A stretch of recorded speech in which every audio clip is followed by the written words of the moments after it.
அனைவருக்கும் வணக்கம். பொதுவா பெண்களுக்கு பூ வைக்கிறது அப்படின்றது ரொம்பவே புடிச்ச ஒரு விஷயம்.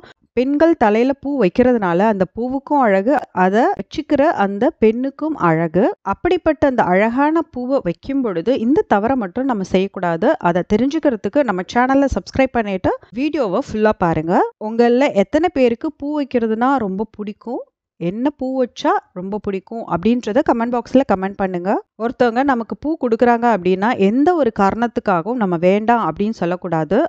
கெட்ட காரியத்துக்கு போகும்போது, வீட்ல அப்படி இல்லன்னா பங்காளி வீட்ல யாராவது இறந்திருந்தாங்க அப்படின்னா, ஈம சடங்கு முடியிற வரைக்கும் யாரும் தலையில பூ வைக்கக்கூடாது. சாஸ்திர பிரகாரம் பார்த்தீங்கன்னா, நம்ம ஒரு டைம் தலையில வச்ச பூவ எடுத்து திரும்ப வைக்கக்கூடாது. பூ காஞ்சு போற வரையும் தலையில வச்சுட்டு, அதுக்கப்புறம் தான் நம்ம தூக்கி போடணும். சில பேர் ரொம்ப ஃப்ரெஷ்ஷா இருக்கும்போதே தூக்கி போட்டுருவாங்க. அந்த மாரிலாம் பண்ணக்கூடாது. மத்தவங்க தலையில வச்ச பூவ நம்ம வாங்கி வைக்கக்கூடாது. இது செல்வத்த குறைக்கும் அப்படின்னு சொல்லி சாஸ்திரம் சொல்லுது. நம்ம யாருக்காவது பூ குடுக்குறோம் அப்படின்னா, நம்ம தலையில கொஞ்சமாவது பூ வச்சுட்டு அதுக்கப்புறம் தான் குடுக்கணும். கணவன் இல்லாத பெண்கள் பூ குடுக்கக்கூடாது அப்படின்ட்டுலாம் எதுவுமே கிடையாது. பூ மாதிரியான மனசு இருந்தாலே போதும். யாரு வேணாலும் பூ குடுக்கலாம். இந்த மாதிரியான யூஸ்ஃபுல்லான இன்ஃபர்மேஷன் வேணும் அப்படின்னா, நம்ம சேனல மறக்காம சப்ஸ்கிரைப் பண்ணி சப்போர்ட் பண்ணுங்க. நன்றி.